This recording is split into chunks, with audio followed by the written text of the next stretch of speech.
Okay, I'm going to call the 14th meeting to order. I'll start with roll. Senator Christopher, Senator Flores, Senator Rodriguez, Senator Morial, Senator Hayashi, Senator Max Robbins, Senator Newlander, Senator Jenkins, Senator Jacobs, Senator Adams, Senator Abisakara, Senator Perez, Senator Selinger, Senator Morrow, Senator Menashe, Senator Giesler,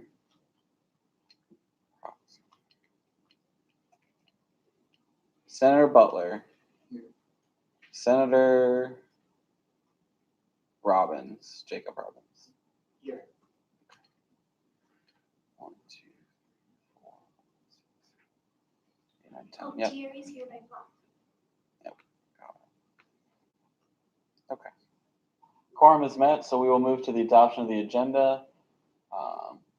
These are kind of already presented.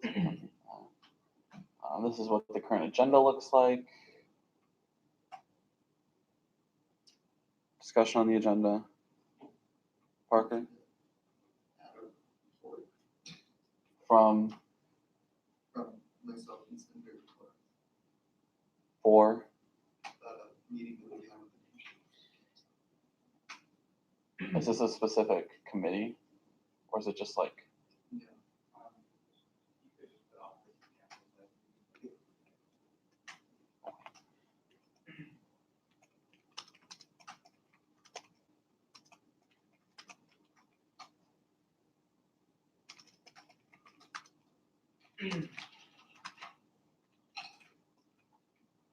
Okay. Further discussion on the agenda? Seeing none, without objection, will be adopted. All right. Moving to the adoption of the minutes of the 13th meeting. Any discussion on the 13th meeting minutes? Hearing and seeing none, without objection, will be adopted. Moving to public comment. Any member of the public wishing to speak at this time? Seeing none, removing reports from officers. First to Judicial Board Chair Fu. Hi everyone. So I'll keep it brief. I had one inquiry this past week against Yaz, the KP director. It's the third time I've had an inquiry against him for nepotism. It is anonymous again, so I can't adjudicate that. This person claimed to be a senator, and said that they had in possession Yaz's report from last week. I think Yaz came last week. Yeah. So they claim to have this, so I think they are a senator, and reference material in it. So if that person is in here, you have to name yourself in order for me to adjudicate that. I can't, and it's on the website now too. I cannot accept inquiries that are anonymous. So if this is you, and I think that the other anonymous ones were the same person because the writing style and the typos are all very similar. And they continue to put emails like anonymous at AUSG, and the names are like confidential, and it's all very similar. So please, if this is you, stop doing that. Either stop submitting inquiries or submit an inquiry with your name on it. I'm also putting up today the judicial register. I am no longer required, the old bylaw said I had to put up the register between the certification of the spring elections and the last meeting of the Senate. I'm not required to do that under the new bylaws, but I'm gonna do it anyway because they put a lot of work into it, and I'd like to have this done before this next semester. I hope, Trevor, will you let me speak on it when it's presented? So I'll go into a little more detail about it later, but you all have a copy of it, and I'm hoping you all read it. So I won't go into every line item because there's a lot of them. There's some substantial changes to it, but I look forward to your questions about that, and I think that's it for me. Questions for the chair? Seeing none. All right, thank you. All right, so I should put a CRP report. That's fine. Reports from me. So two. So there was Senator Ossopp is no longer with us. I received her resignation earlier this week.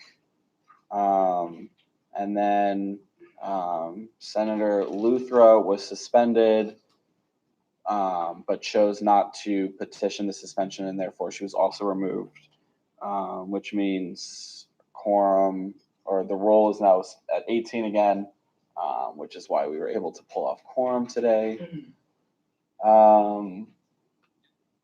Let's see. And so, as a reminder, we're not meeting next Sunday, given the fact that it is Easter, and then the 28th is theoretically our last meeting, but we may need the 30th depending on how long the meeting is going to be, because the meeting is going to be long. So there's that. And I've given people ample time to know that the 28th is going to be a very important meeting date, that everyone should be here. And upon further thought and discussion on this, everyone who is a senator at that time will be required to be here or face suspension, because I will be writing a legislative order for that, unless you have some extreme circumstance, because I can't risk not having quorum. Like, we barely had quorum today, especially for that meeting when we have we probably have close to a dozen not confirmations, and the budget and speaker elections and policy books and anything else that comes up. So be sure to be ready for that meeting.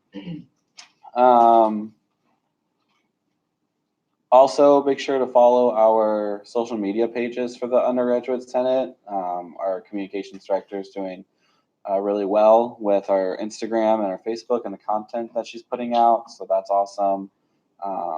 So make sure that you share all that stuff. Get friends to follow it. We reached 100 followers yesterday. So we're getting there. The goal is to try and get 150 by the end of the semester. So we're close. Make sure you share it with your friends. Put it in your Instagram stories, all that good stuff. And then I think that's it I have currently. So again, if you have any questions or about anything going forward for the rest of the semester, reach out to me. You know how to get in contact that way. Any questions for me currently? Okay, cool. So we will move to reports from committees, from CRP. Both confirmations were recommended favorably as they are on the full agenda. And then that's it. So questions for CRP? Awesome. All right, moving to new business. First, the confirmation of Mark Liu to be Assistant Comptroller for Research. The floor is yours. Okay. Hello, everybody. My name is Mark Liu. I'm a sophomore, double majoring in political science and economics. I've been writing about the university's finances for a while now for the American Agora. I've been writing a column. I've been writing about divestment. I've been writing about the current budget, the new Burwell budget, the new meal plan increase, meal plan price increases. Yeah, that type of thing. I want this position because I think it's important that students be properly informed on the policies and the operations of this university, because we are paying to come here. So we need students, faculty, and alumni to be capable of making their own decisions, their own ideas, and setting higher standards for the administration, and realizing that AUSG does in fact have influence on the university's policies. And I think that's a crucial component of that as well.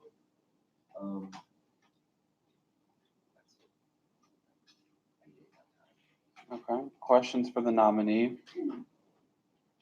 Curtis? So you mentioned that you're still writing Monte Agora. Do you plan to continue writing Monte Agora as you're taking the role, if you take the role as assistant comptroller for research? Have you heard of Paul Krugman? New York Times columnist, also economist. He's very good at his job. He also writes his column in the New York Times where he takes economics and makes it understandable for readers. I want to do that.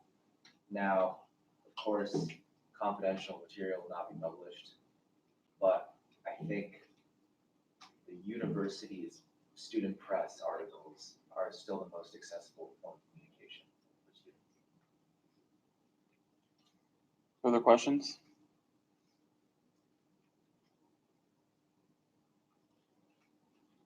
Seeing none. Who wouldn't mind leaving the room?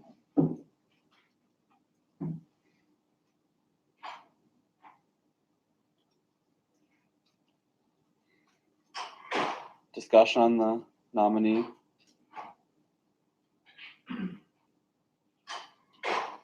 Sean? Yeah, so we heard from Mark and Sarah, the presentation was very impressive. He's very passionate about his research. It's something that he's experienced in. It's something that he's been doing for a while, and he's been able to touch on multiple areas like the dining proposal, but also creating and the other matters similar to that. So this is something that he's passionate about. I trust Bobby's judgment in shortening and he's suitable for the role. Okay, Jacob? Yeah, we spoke about this during CRP. I'll just sort of reiterate what I said then. I've known Mark for a little bit. He's a fantastic writer. I have been following all of his stuff for a while. He always tries to do everything with the most due diligence, takes his research and his platform very seriously. And so I think this office is really important. It's really well warranted that we have some kind of office for research in the comptroller's cabinet. So I'm going to be supporting the nomination because he always does a great job. Curtis? Mark said in his confirmation speech that he wants to streamline information from the administration to the students to press, and I think that's a great thing. Also, during CRP, he mentioned that he is willing to share his research as assistant comptroller with the Senate, so I support this nomination. Seth? As I said in my own confirmation hearing, I think one of the most crucial things right now is to, foster and maintain that relationship between the student body and the AOSU Senate. And I think, a very critical issue that the student body has a lot of questions on is the financial operations. And like I said, we have people here who really want to do some good work. So I think this will be able to provide transparency that will hopefully also provide some clairvoyance to the student body about what was really going on. So I support this nomination. Further discussion? Seeing none, we'll move to vote without objection. All those in favor of confirming Mark Liu to be Assistant Comptroller for Research, say yay. Yay! All those opposed say nay. In the opinion of the chair, the yeas have it, and Mark is confirmed.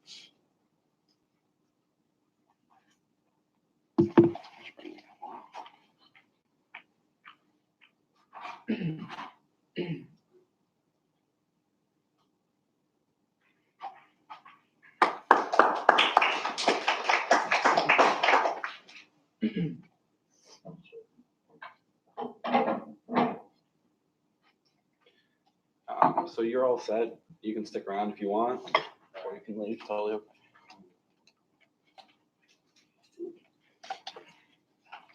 All right, moving to the confirmation of Parker Butler to be the VP Chief of Staff. The floor is yours.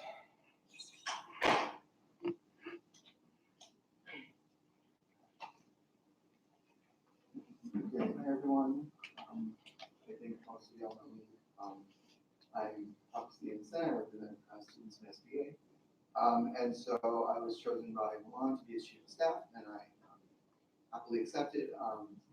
So I worked in the Senate on things like dining. I'm staying over the summer to continue that work. to ensure that student voices are relentlessly heard in every single meeting and every discussion as we go forward and hopefully transition away from Paramount. But I also want to be a part of tackling the issue of student government's reputation, which is obviously a huge issue and it affects our ability to do all kinds of things. And when we talk about that, programming is sort of the lifeblood of student government. It's what we are best known for among the student body at large. And so it is imperative that any reform or improvement in student government's function or reputation or any way that it's seen looks to programming first and foremost. And so that's the number one reason why I accepted Milan's offer. When we talk about bringing voices to the table, it's about bringing all communities to the table. And so I want to be a voice for LGBTQ voices. Who we're bringing, who's speaking, all of this ought to be reflected in the speakers that we bring to campus. And the vice president plays a crucial role in that, particularly at this moment as we are in the transitionary period and beginning to create new cabinets. So the reason why this confirmation is this week is because I'm going to be helping be a part of the process of finalizing the VP's cabinet, aiding Milan in that process using Milan's platform. I will also add that he was elected overwhelmingly in a very contested race, and so he has quite a mandate with the platform that he talked about. Milan has also made clear that his desire to include outgoing directors' voices in the process of transition to ensure that that process takes place as smoothly as possible. So I'll help with that. And I also want to be a liaison between the Senate and the Vice President's cabinet because the Senate should have a crucial voice when we talk about programming. It shouldn't just be a single executive or a single director making that decision. The Senate is a representative body, and when we talk about speakers that we're bringing to campus, that representative body ought to be a part of those talks. And so I want to be that liaison during that, when that takes place between the Senate and VP's cabinet, as well as the board at large, because I'll be in those meetings as that transition takes place. And so bringing that information to the Senate and being as transparent as possible, I think is a really important thing. And with that, I think I'm on. So this is just a letter from Mulan because he couldn't be here because he is also at Black graduation right now. Good afternoon, senators and members of the AU community. I apologize for not being here today to present to the Undergraduate Senate on my nominee. It's with my highest honor to nominate Parker Butler for consideration to become the 2019-2020 Vice President's Chief of Staff. In addition to his performance as Senator for the School of Public Affairs, Parker has demonstrated an extraordinary commitment to the American University student government as well as his university community. As I continue to embark on this journey of interviewing candidates for the programming board director roles, I wanted to have someone who's been dedicated to the student government and body from the moment he stepped foot on campus and ran to serve. To further support this nomination, I would ask for you to think about a moment in this governing body of a conversation you've had, an idea you've shared, a committee moment you've collaborated on, or even a vote you've done together with Parker. From that, you will see in him his commitment to students and his critical analysis of what student government has been in the past, what it's currently at in this moment, you sit in this room, and where it's moving towards with the incoming executive board. I trust Parker will be right by my side, helping me to create initiatives and support my programming board in providing students exactly what I ran my campaign on, bringing every voice to the table to give students a $65,000 college experience they are paying for. I welcome the opportunity for other members during debate and discussion time to express their support of the nominee. Please feel free to contact me at any time and have a great rest of your Sunday. With much gratitude, Mulan Burgess. I'm open to any questions. Questions for the nominee, Curtis? So Mulan once was a senator of this body, and the bylaws then mandated that the undergraduate senate would go from the fall to the spring semester, an academic year. And now the new bylaws state that it goes for a calendar year, the undergraduate senate term. So Mulan, by the mandate of the bylaws, he basically stepped down before becoming associate comptroller. So my question to you is, are you willing to also just voluntarily step down from the undergraduate senate to solely focus your work and your efforts as his vice president, chief of staff? Well, as I said, I think there's a very clear opportunity here. The Senate has an opportunity to have a key role in programming with this nomination, and I want to bring that forward. So, no, I intend to continue staying on the Senate because I'm currently serving in many capacities on various committees that I think it's very important that we have these voices in this work that needs to be done. When it comes to time commitment, I will have no issue with time commitment. With all the work that I've done in the Senate, I've done so with a number of time commitments currently in other organizations, particularly college Democrats. And so I don't foresee that being an issue. Jacob? So I just want to make sure I'm understanding you correctly. So it's your intention to serve in a dual capacity as the chief of staff and still be in the Senate. So if I was understanding the way you're thinking about the chief of staff, can you explain more how you view that role? Like, I think mostly when I think of chief of staff, I think of somebody who's really just helping scheduling and like helping maintain somebody's like order and everything like that. So can you explain to me a little bit more the differences that you might see with that? Yeah, look, the vice president, and I talked with him on yesterday, and I've talked with him multiple times. He's made it very clear what he intends. First of all, the chief of staff for vice president is a new role, so it hasn't necessarily been defined. But when we talk about that role, it's not just sort of the busy work, as some people may see chief of staff as. It's a larger role of being a voice that aids the vice president and helps him with all the stuff that he needs to do. The vice president is no secret. It's a very broad role, and there's a lot of jurisdiction that the vice president has, and there's a lot of questions about what the vice president still has control over versus doesn't have control over, and that's still something that has to be defined. And so Milan is working to define that role, just as I've worked to define the chief of staff role. But it certainly isn't to be a scheduler. It certainly isn't to be something like that. It's to be someone who has a voice in the programming and who helps the vice president to do that. But also, when we talk about this specific nomination, it helps the Senate to have a voice in that as well. Further questions? Curtis?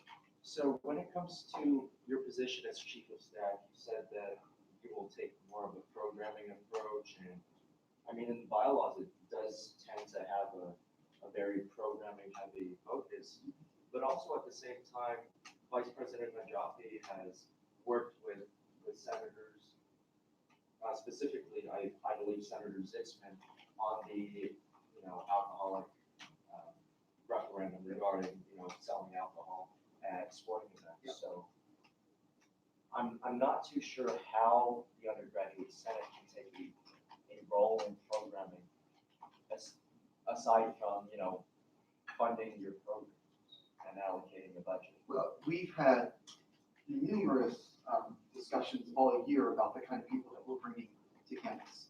The Senate has had those discussions. The student body has had those discussions.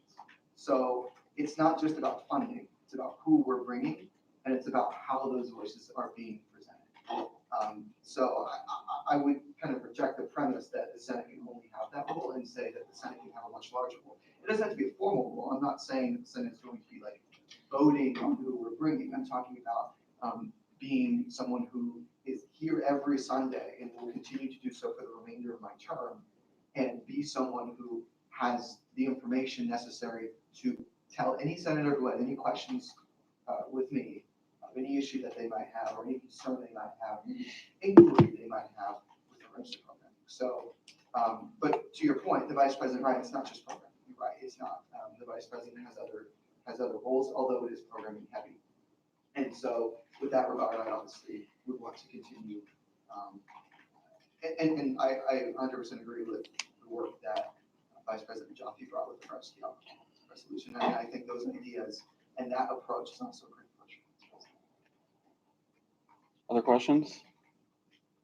Curtis? So my last question to you is, as a member of Vice President-elect, Milan's cabinet, and also being a senator for the School of Public Affairs, and also, the committee chairman for the Undergraduate Senate Committee on Dining.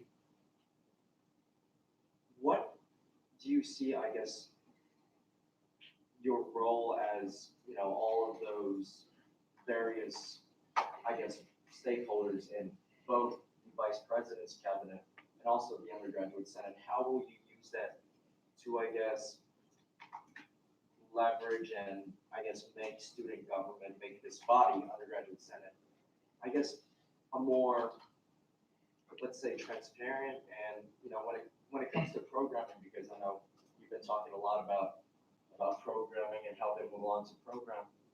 Are you willing, as Vice President, Chief of Staff, and also as a senator, are you willing to hold another, I guess, dining forum in this body with Anne Marie or whoever from the administration? In that sense, where in the fall we would have, I guess, whichever vendor comes to AU to provide our dining services on our campus, how will you leverage your role as Vice President, Chief of Staff? Sure. So it's kind of like a multiple pronged answer. I've never had any intention to join the e-board at AUSG. I've always kind of been more interested in the legislative side of things. And so when I came to the Senate, my goal was to address the issues that students talk about the most. So dining obviously was one of the top issues.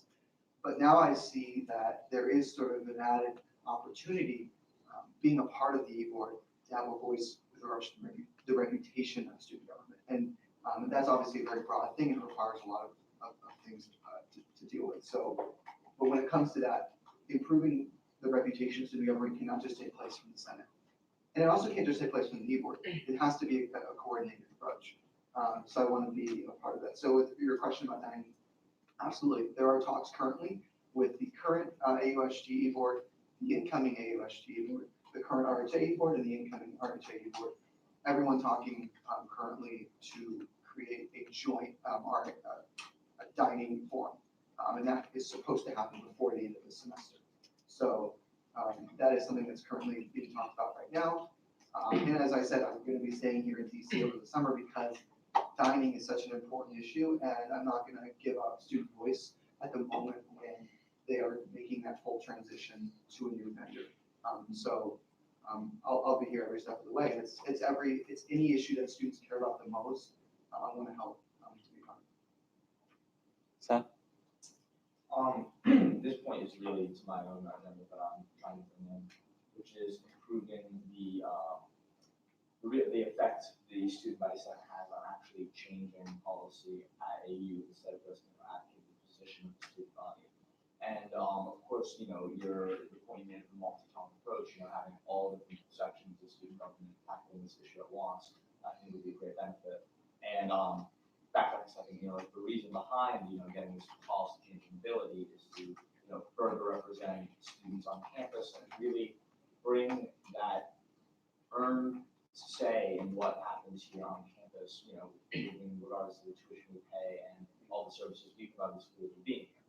So basically my question is, what actions or what direction would you be willing to take to try to gain more policy changing influence for the student government and more specifically, the different cabinets you want to serve as Vice President, VP, Chief of Staff, and the Senate?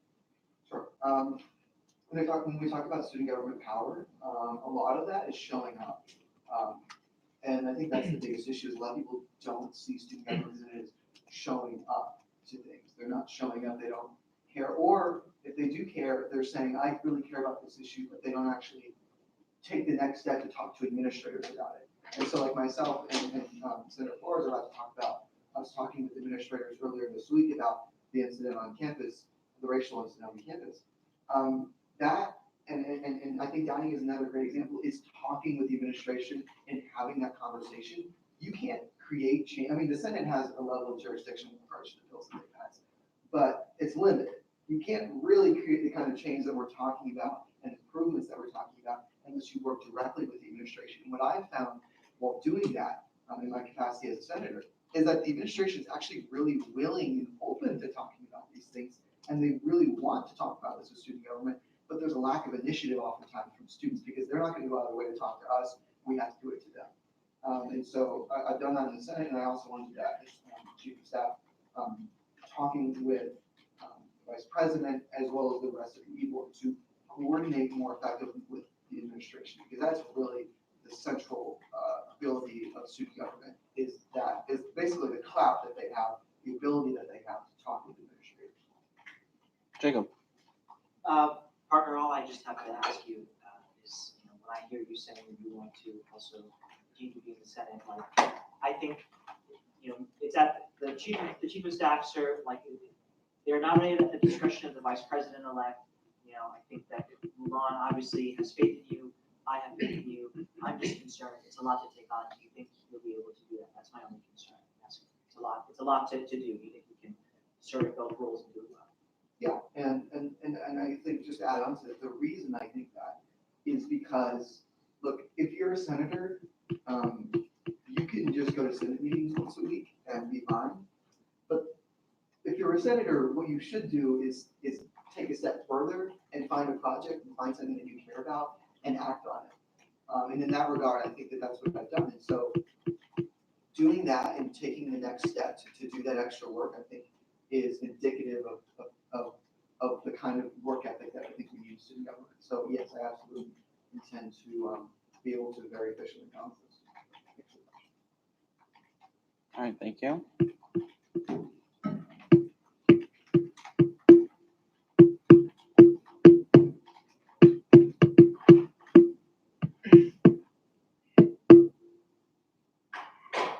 Discussion on the nominee. Curtis? To my knowledge, this would be the first time someone is involved directly in an executive's cabinet and also, would be a part of the undergraduate senate because of the new bylaws change where they're no longer operating on an academic year, but the undergraduate senate would be operating on a calendar year instead. The concern that a lot of senators brought up both in CRP and this body is whether or not there would be a conflict of interest between the executive board and the legislative branch in regards to the undergraduate senate. So that's the first concern.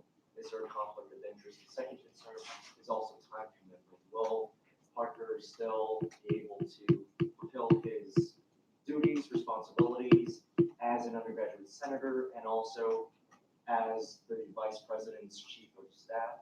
And Parker reassured us that he will balance, his student government activities when it comes to being a senator for the School of Public Affairs, being the chairman of the special committee on dining in the Senate, and also if we were to confirm him today, and also Parker's role as Mulan's chief of staff. So I support the confirmation of Parker, and I'm really curious to see how this relationship would work between Parker's commitment to this undergraduate senate as a legislative body and also to the executive branch of student government. So with that said, I'm willing to entertain the confirmation of Parker Butler to be the vice president's chief of staff. And depending on how it goes, we may have to introduce legislation that prevents conflict of interest between being a part of the executive board and also part of the undergraduate senate. I will just clarify that Senator Thomas Kenna also served in both roles when he served as a senator, because he also served in the Secretary's cabinet.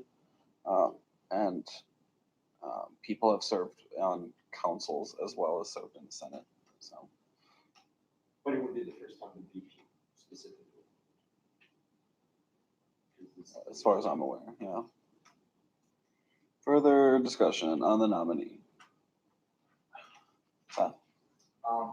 On the point of issue of conflicts of interest, I think it'll also be pretty clear if there's any, I understand there'll be measures to prevent it, but there's also measures that are already within the structure of student government that'll solve that if it ever would become an issue.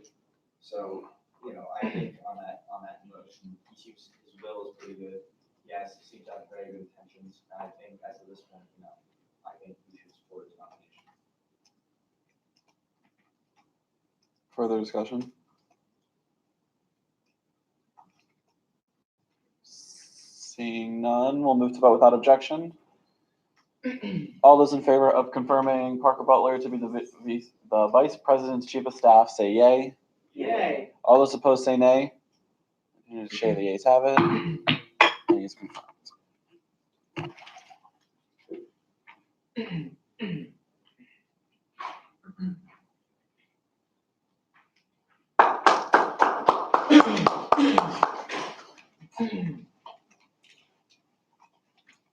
Okay, moving to the election of a member for the Special Committee on Finance.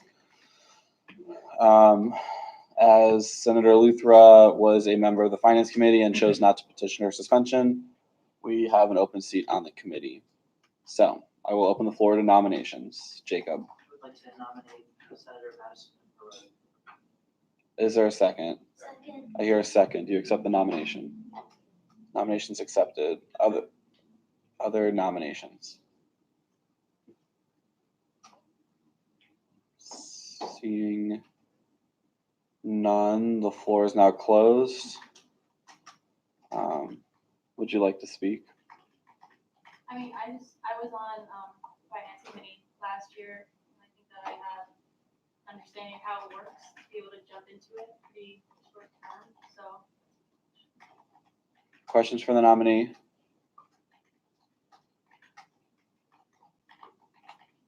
Seeing none. Oh, okay. So, given that you are in the finance committee already, how would you see that experience in helping with the budget process and the person that is like, does your prior experience help with that, do you think? Like, what would you bring to it? Yeah, for sure, so, I think in terms of just, because last time I was on it, it was very new for me, and so I had to really really go through and understand the nuances of the questions you're supposed to be asking, and really how we should be interacting with students and people, like the chair people, I don't know what the correct term is, people who are kind of pitching the budgets to you. I think that was something that having that really kind of will allow me to streamline it more so and just kind of ask the questions that I think we really will get to it and really, yeah, that's pretty much it. Yeah. Other questions? Seeing none, if you wouldn't mind leaving the room.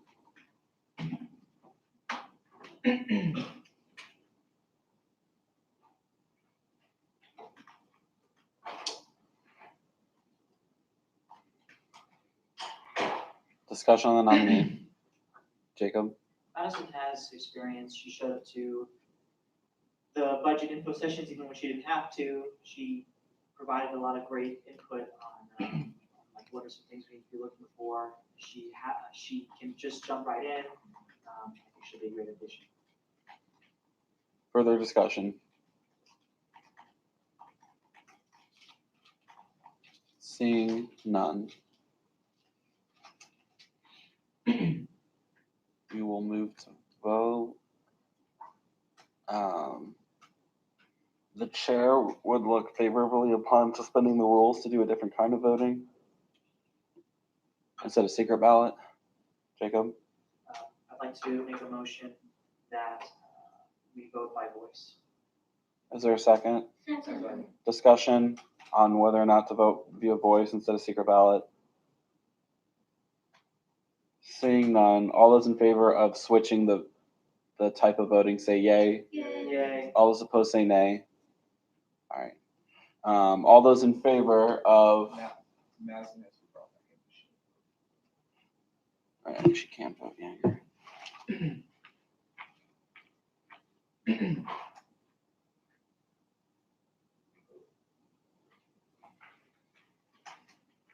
All those in favor of confirming Maddie to be a member of the Special Committee on Finance, say yay. Yay.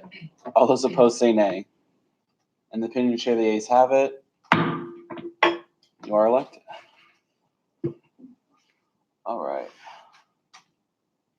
So we are full again, so that's good. All right, moving to Bill 1819-010.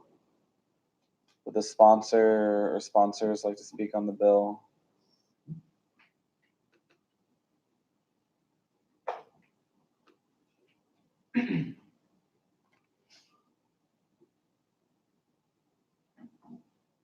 Floor is yours.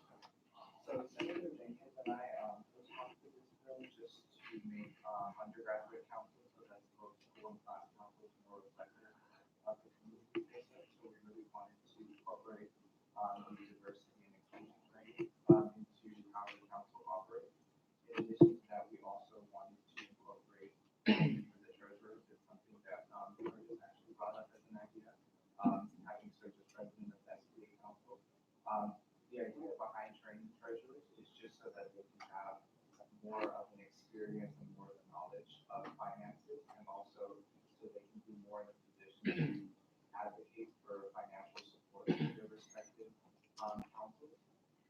However, taking into account what Bobby suggested, along with what Raphael suggested, if this bill were to pass, what I would do is I would table it in CRP in order to work on it more fully with both Jacob and Raphael, and that way the bill as a whole can be more effective in accomplishing what its intended purpose is. With that, I'll take any questions. Questions for the sponsor? Seeing Katie? So, just looking back at Bobby's line, given that we were supposed to have training for senators and only a handful of signed up for that training, do you see that being a problem with this bill, something you would like to change once it's tabled into that? Like, how would you feel about like I'm dealing with that inconsistency in implementation? So that's a big Bobby brought, which I'm taking into consideration, if the bill passes in my case. One difference I would note is because the undergraduate councils are smaller in size, as the judge just said, I think it'll be an easier process to get the whole council, whether it's just one council or two councils, to agree like on a training date and then actually establish that training. But yes, if this passes and I take with the CRP, that I would work with Bobby to, because what I wrote in the bill was it would be a requirement that members of undergraduate council undergo this training as part of their membership. So what I would do is I would work with both Bobby and Raphael to incorporate sort of like action items within the bill so that can really compel members to actually undergo this training rather than it being more of a, like, it's a requirement, so there's no consequence.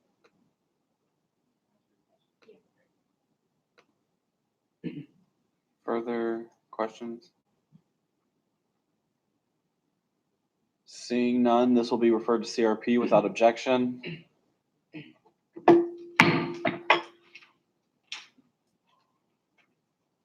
All right, moving to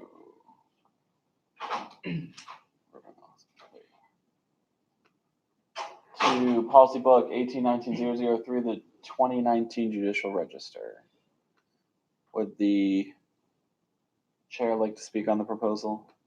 So Trevor sent this all to you guys. I think I could go line by line if you want me to. I don't think that would be the most productive thing here. Everything I changed is highlighted or struck with a line through it. Highlights, I got rid of some redundancies in it, things that we don't really need to specify because they're either in the bylaws or other places in the register. J-Board can, with majority vote, can issue investigations that can be led by the inspector. That's something. We just we made some clarifications to what subpoenas and injunctions are, what they can and can't do. We added two things to the sanctions section at the bottom. One is governing document correction recommendations. That means that J-Board can tell Senate that we think something in the governing documents are contradictory, that's not us taking a stance on what you should do about it. That's just us alerting you that it's inconsistent. And then there's a contempt of the board thing. We do not expect this to ever come up, but it's in there just in case. It's a provision that would handle cases of when someone doesn't comply with J-board, like a subpoena or an injunction or a decision. It authorizes an immediate 1-week suspension, and a hearing is able to be held. It's not required to. J-board is empowered to do that. Yeah, other than those are the highlights. The rest of the stuff is pretty standard stuff. There's some wording changes and things like that. Just a reminder about bylaws. The new bylaws, you can change things that I've amended here, but you can't amend things that I haven't changed. So any wording that's not highlighted or struck, you guys can't amend here. You can ask me to amend it, but you can't motion to amend it on your own. So I'm happy to take questions. Questions, Jacob? Just curious, let me get the correct article number for you. Under Article 3, subsection 4, Section 4, subsection 7, where it talks about other. Yeah. You have struck the final authority on all sanctions ordered by the judicial board shall remain with the undergraduate senate. I'm wondering why that was, and also just asking for my own clarification. This doesn't mean that we can't overturn, like what we did with Giselle and having to overturn. So this was on one of those redundancy things that the bylaws already say it. We don't think it's necessary to say it in the register too. They're both binding. It's just this document's long enough. We don't know if it's necessary to keep putting more words. We've added enough words to it in this amendment process, but this was a redundancy thing, and no, this wouldn't affect anything. Their bylaws provision is still intact. The way the bylaws are structured and the way this is structured is that you can overturn our sanctions. You cannot overturn our opinion. Also, this is just a metaphysical thing. This isn't a recommendation or anything, but if you don't want to deal with this at your 28th meeting, you can waive first reading on this, and you're empowered to waive first reading and adopt it today. That's not me recommending anything. That's just a fact that you're allowed to do that. Parker? Motion to waive first reading. There's a motion to waive first reading, and I hear a second. Is there discussion on waiving first reading? Seeing no discussion without objection, we'll move to vote. All those in favor of waiving first reading and moving to second reading, say yay. All those opposed, say nay. Opinion chair, the 2/3 have it, and the first reading is waived. So now we will move into second reading without objection. Hearing no objection, would the chair like to speak on the legislation? No, I'm happy to take any questions. These things are pretty standard. There's nothing super controversial. I mean, you guys could find something controversial on it if you want to. But yeah, I'm happy to take your questions. If you've got me. I welcome them because this is a policy book. It's something binding on the third branch of the government. Like it's somewhat of an important thing here.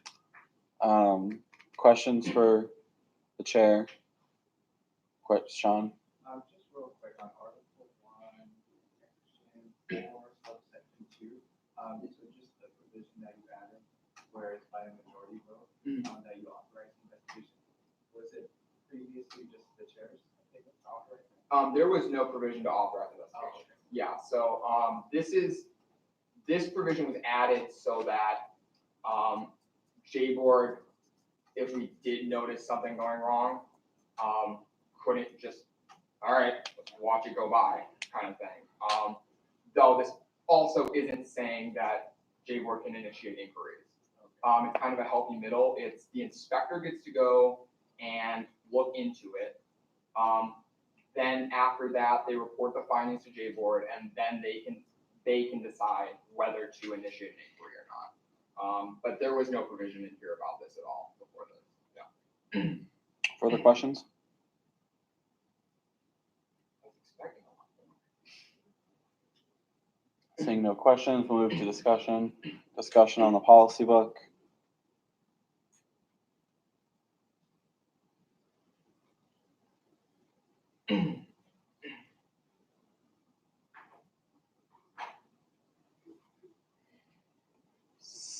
Seeing none. Without objection, we'll move to vote on the policy book. Hearing none. All those in favor of adopting policy book 1819-003, 1819-003, the 2019 Judicial Register, as written, say yay. Yay. All those opposed say nay. In the opinion of the chair, the yeas have it, and it is adopted. Also, Trevor, you might know Which was maybe. in response to. I haven't looked at it Okay, all yet. right. I can you. talk about it. Good story. Okay. Where did my mouse go? There. All right, moving to Office of Campus Life meeting report from Senator Butler and Flores. Floor is yours.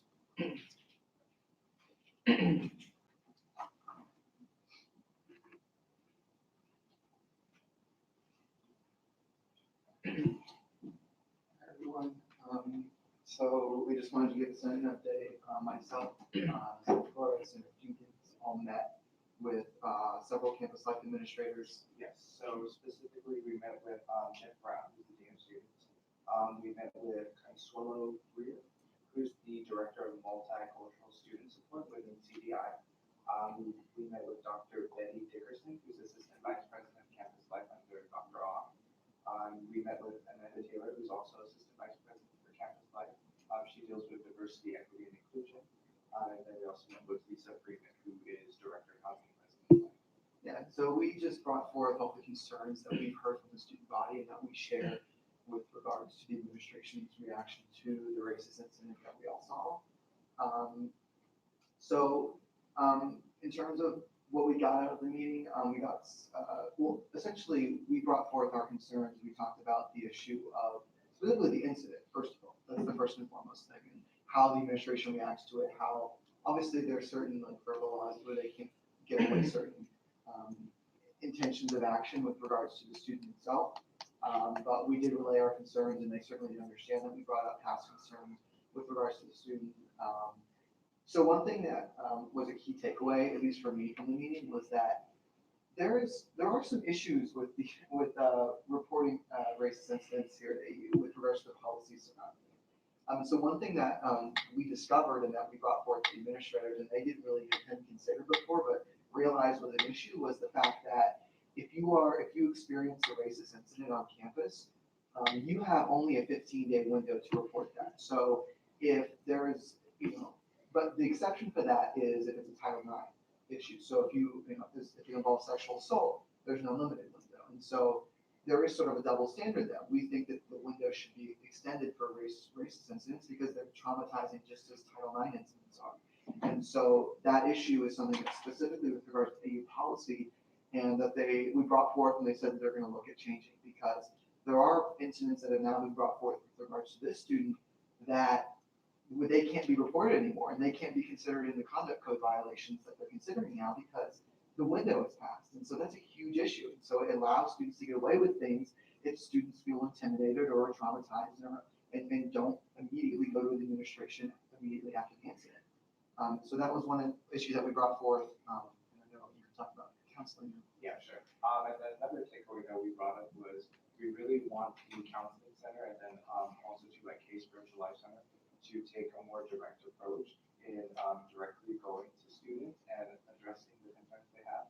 So something that we brought up and advocated for was the counseling center to do pop-up hours. So what that would consist of is for them to go into the dormitories themselves and then just to set up a table. Obviously, counseling sessions won't be occurring right then and there just because of confidentiality reasons, but we at least want the counselors to go out there. That way students can see their faces, they can interact with them, and then the counselors can also provide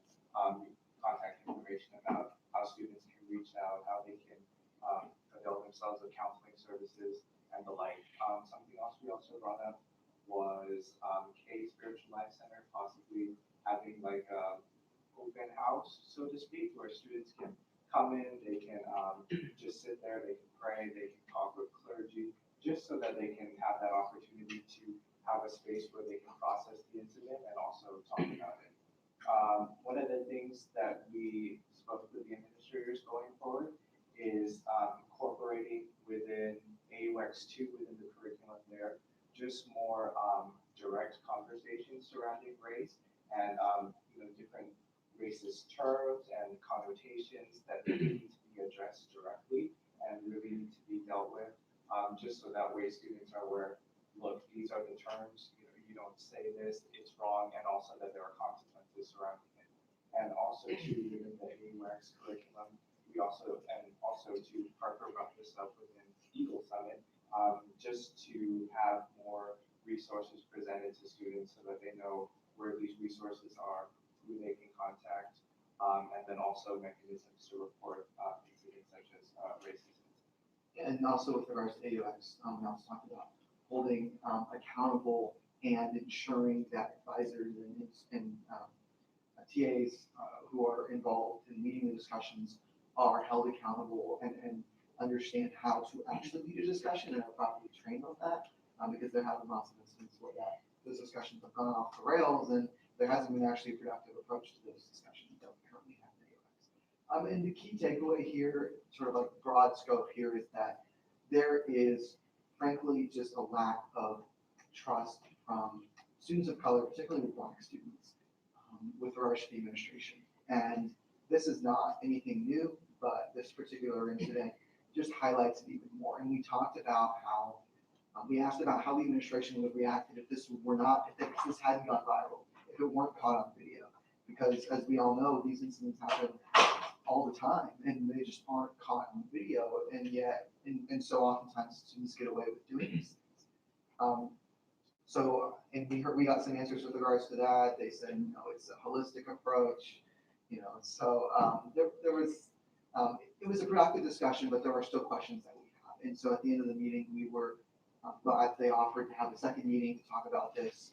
And yeah, it's about restoring trust, and it's something that really doesn't exist between a lot of students and administration. And administrators really just need to reach out to students and explain to them the resources that are available and improve the resources and systems that they currently have, because there are deep flaws within them.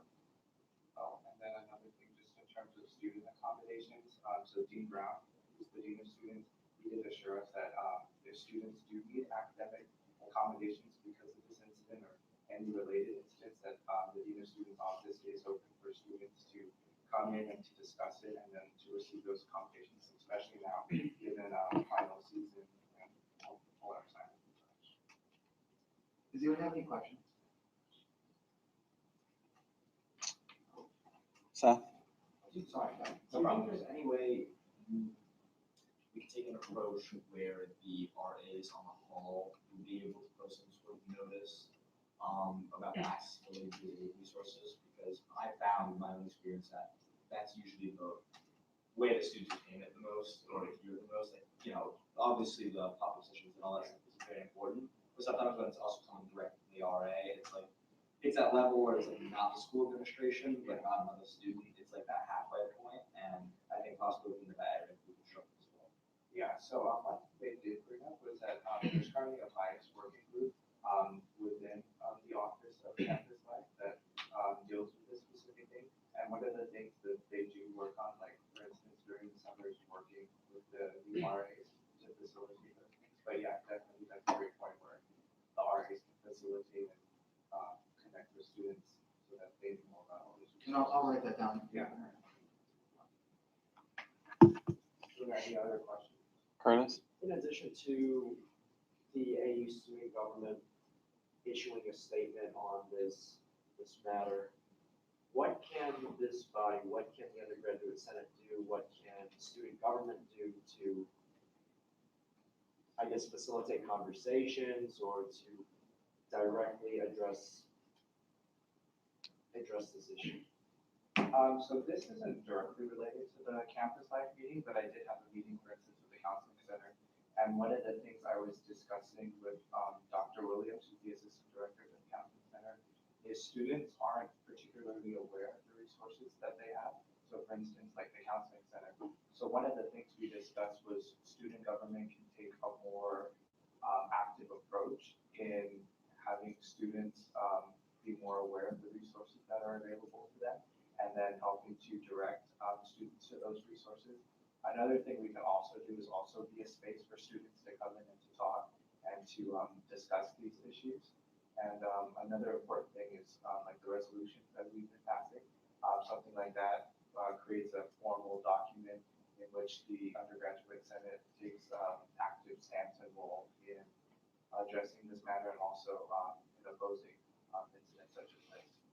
Yeah, and also, every time I meet with administrators, the thing they always bring up is, how do we communicate this with the student body? That seems to be like the most common issue that they have, is they feel like they send out a notice, they may email students, or they may send out something on social media, but it's not really getting the kind of awareness that they want it to get.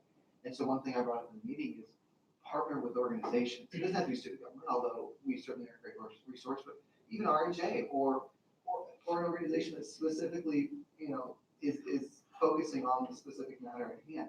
When you make students feel like they, are involved in the process, and you bring them in and make them feel like an equal as opposed to, an inferior, that is how you communicate with the student body effectively. And from there, if they meet with administrators, they're going to go and spread out the other students. So I think that's really important for administrators to understand. Other questions? Seeing none, thank you.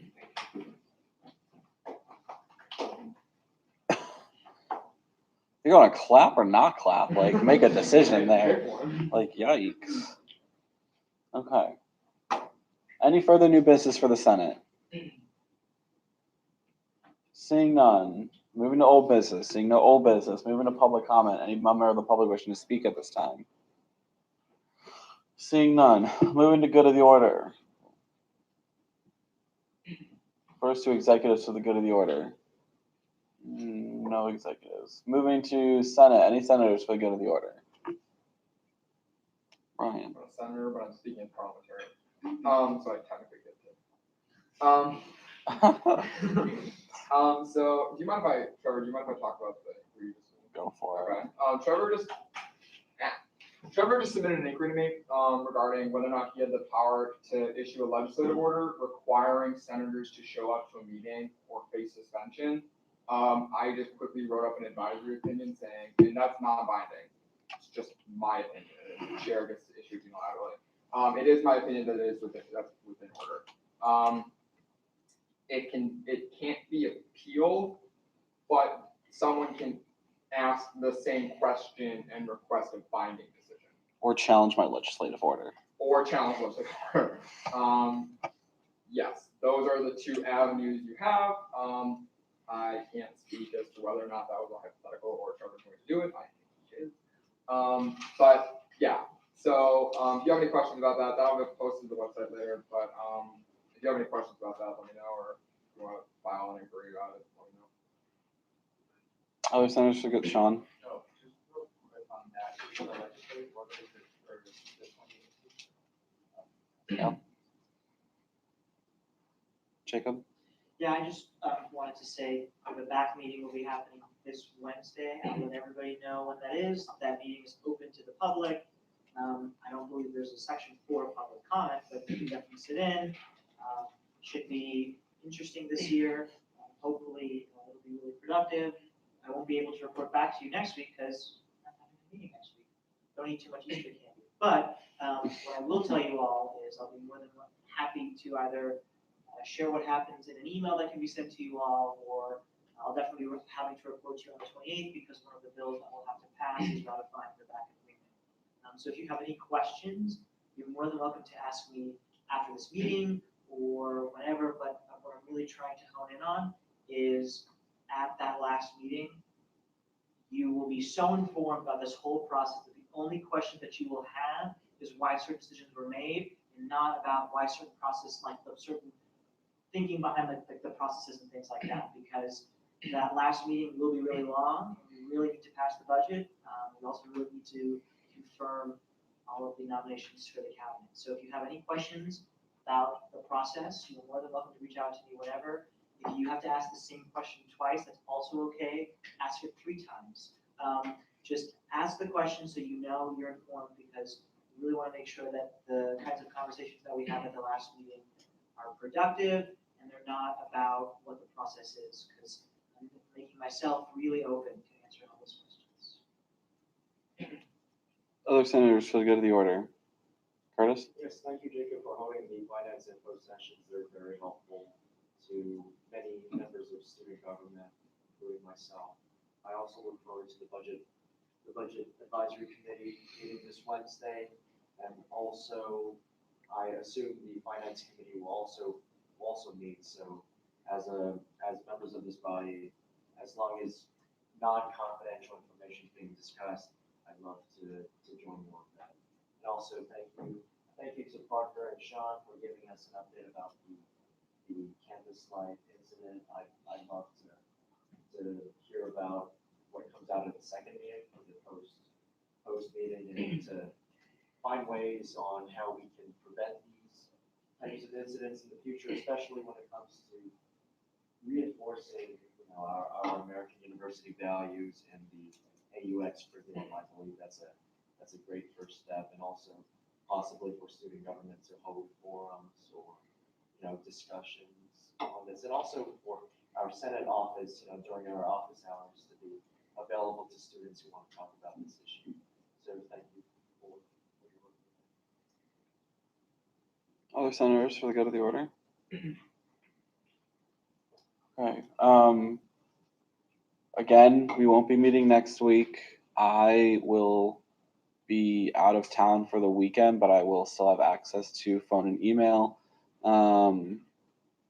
And office hours are still happening, so make sure that you stay on top of that. And look out for a few emails for this week. And if you have any questions, you know how to find me, reach out to me. And if you have, again, anything about what's happening in the next few weeks, or if you have more, need more updates on the finance process, then it doesn't hurt to ask and be ready for what's coming up. And again, I'm just going to say this now, have the 28th open and be prepared to attend. So block it off on your work schedules. Tell your other organizations that you won't be able to go to whatever they need, because we will need you here. How long will the 28th go? Couldn't tell you. It depends on how much we have and how much we get through. So Would you like to leave early? If you really need to? if you really need to, yes. Yeah. But of course, you'll stay above the budget, So we'll as see. everybody in here should do. It's only one of the most important. Katie. So I think it was last week or the week before we talked about moving up the start time of the meeting. Is that still happening, or is next week? Oh, that would be great. Yeah, I was considering moving at least the start of the Senate meeting to maybe 12:30, 1 o'clock. It gives us an extra hour, hour and a half. And with CRP, we'd probably try and split it up. This is I think an idea that I would like to propose. CRP can meet earlier in that day or earlier that week, so we can get through some of the nominations. The thing that I'm thinking about now is, if everybody in this room wants to come early to the CRP meeting, and that way you can proxy for those other people, we can get through it very quickly. So you're more than welcome to come early to that CRP meeting, or if we do it during the week, you can come then, and you can sit in. You don't have to vote, but if we need somebody to proxy, you'll also be available to proxy. I want to just say that we shouldn't be thinking about not going through nominations boom, boom, boom, boom, boom, because Right. some of them are really important. Right. But what we should be thinking about is what is the best way we can do this? Because we're not meeting next week, and we need to pass the budget, we need to get through all of this. What is the best possible way we can split it up? So if everybody wants to start thinking about splitting up the schedule, or having another meeting that week of the 28th for confirmations, because the budget will not be ready by then. The budget is scheduled to be ready on the 28th. I can't push it up, but what we can do is we can schedule a meeting for that week to do confirmations. So I don't know if that's other people are interested in, but perhaps if there is interest, we can talk about it and think about it. Sean? Just a question, are you able to do a poll? Does you have availability? Earlier, CRP meeting just for confirmation? Yeah, I'll reach out to CRP members and see another possible time for that week. It might be worth doing, Trevor, like outside also the CRP meeting, if we want to convene Senate during the week, and we can also start confirming some people for the cabinet, so that's like, so those people can actually start working towards transitioning, right? And then also those are less confirmations we have on that pact meeting. That's fair, but you're asking a lot from everyone. I know, I'm just saying, that So, you but definitely we'll like- see. you definitely do a doodle poll, I'll do the doodle poll. We'll see. I'm just saying. I can asking probably a lot, I but, can like, probably you get also have CRP. I can probably get CRP to meet. Senate's going to be a little bit harder to meet outside of Sunday, but we'll see. We have a little bit of time. Put out like a feeler. But yeah, if you have suggestions on that, then just email me, contact me, and I can sort of weigh all of those opinions. All right. Well, if there's nothing else, have a good week, and I will see you all next week. We are adjourned.